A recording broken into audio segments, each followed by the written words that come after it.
Waliwo omuvubuka agudde mu Kaabuyonjo bw'abadde agezaako okudduka abasirikale abassa ebiragiro by'omukulembeze mu nkola mu kiro ekikeesezza olunaku olwaleero. Ne bagenda ne bamuyita ku poliisi n'avuddewo ssaawa 3 ne musiibula genda n'ensanga wali abasirikale ne bangawa negenda Ssungwe. Ate watugambye osula wa muzeeyi tumuleese wano nga takumanyi. Yagambye asula Ssungwe. Yatugambye gw'amanyi nga tumumanyi. Tukale tumuleeta wano nga tamumanyi.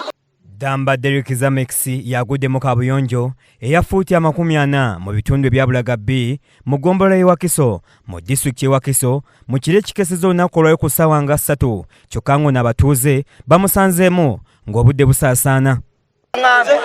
Muyayira muno mukwano gwa mwita muzeeyi. Naye ne tugala ne twebaka. Bwe tugende ne ngenda nereeta omuvubuka gw'agamba gw'amanyi. Bw'aze agambye simumanyi. Oli n'abuuza ono mmanyi. Wabula ate ekituufu ekyaddala.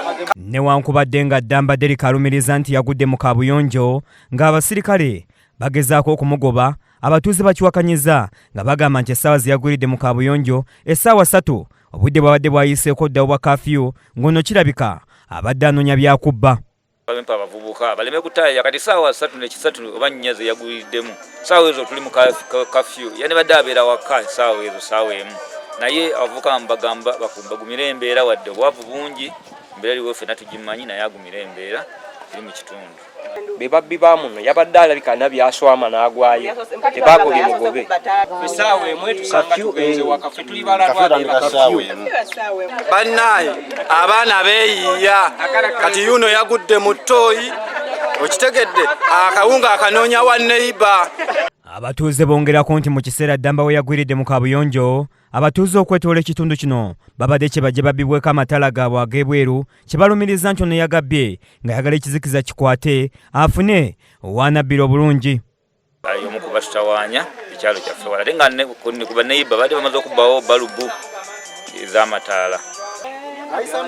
Bale bakugobodde eno.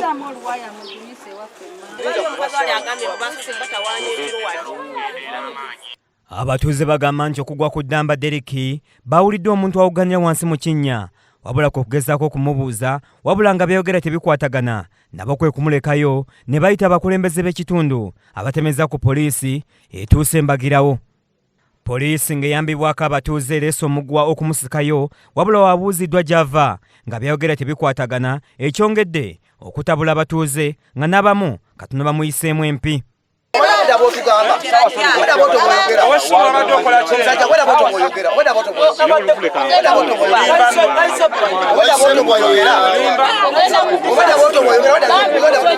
Abatuuze bagamba ekyobubbi okweyongera mu kitundu kyabwe bakitadde ku kalantiini eyalangirwa gye buvuddeko ng'abandi ku bo tebakyakola nga n'akawunga ak'abasuubizibwa gavumenti tebakakubangako yadde kyamulubaale. Ndire bakazi baffe twabawaayo dda omukazi omugagenda weeyiiye tewakyali kyakukola kyonna. Ese obyonooza okweyiiya kalantiini.